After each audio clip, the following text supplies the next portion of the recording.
Welcome to another episode of Variant Reviews. On this episode, we review the Black Panther from the Civil War Legend series.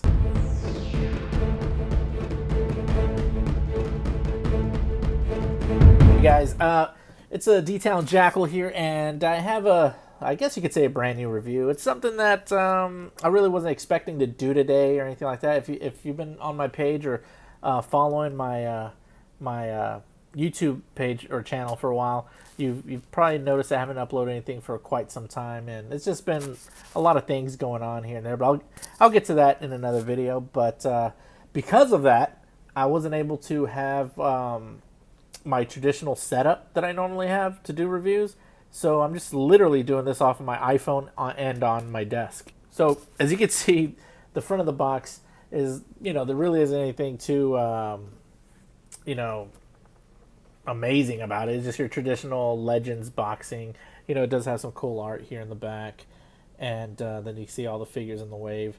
Also, I'll be doing a review on this Marvel's Nuke tomorrow. I'll be uploading that one tomorrow, or it could be later on tonight. It just depends when I upload this. But anyway, we have this Black Panther. A lot of people have been waiting for this because this is actually based off the movie here. For starters, we're going to take a look at this giant man leg here, and all it really is basically just an overgrown Ant-Man if you think about it. But has a little articulation here, a little swivel here, ankle swivel, double jointed knees. There's no calf swivel or anything like that, but it's looking pretty good. But when you have it in comparison to the actual Legend itself, it's gonna tower over them, but it's not gonna be like gigantic as one would want it to be.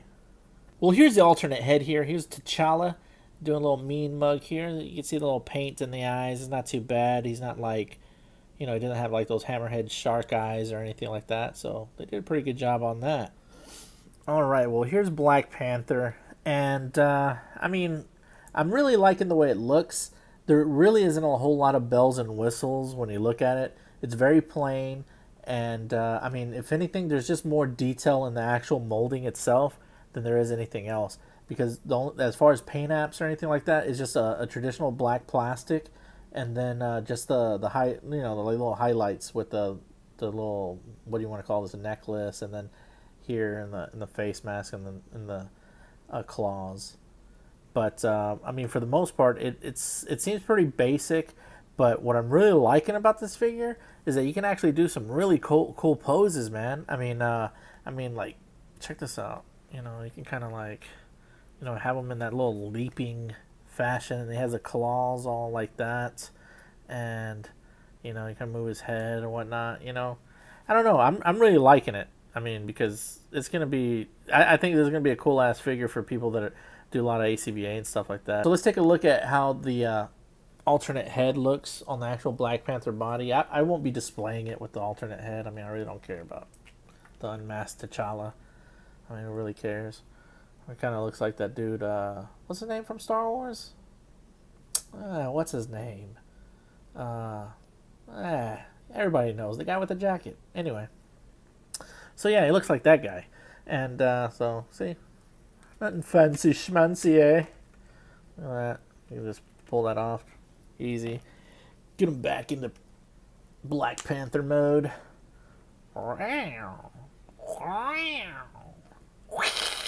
So anyway, as far as articulation, it's going to be standard articulation as for most of these Marvel Legends figures. Obviously the head's going to turn around. It does move down to this degree. It's going to move up to, well, it almost going to pop off if you go too far up, but there's that. The arm moves all the way around. As far as arm motion, it's going to move that far up. Of course, you can do this to it as well. And then you have that bicep swivel, double jointed elbows. Then it rotates here at the wrist and then tilts. And one cool thing here is, let me kind of zoom in right here to the, not zoom in, but focus. Here's the claws at a closer look. They're kind of bendy, so it's kind of cool. Look at this. It's kind of cool. So he has a little ab crunch, waist swivel. You know, you can pick up his leg this high up.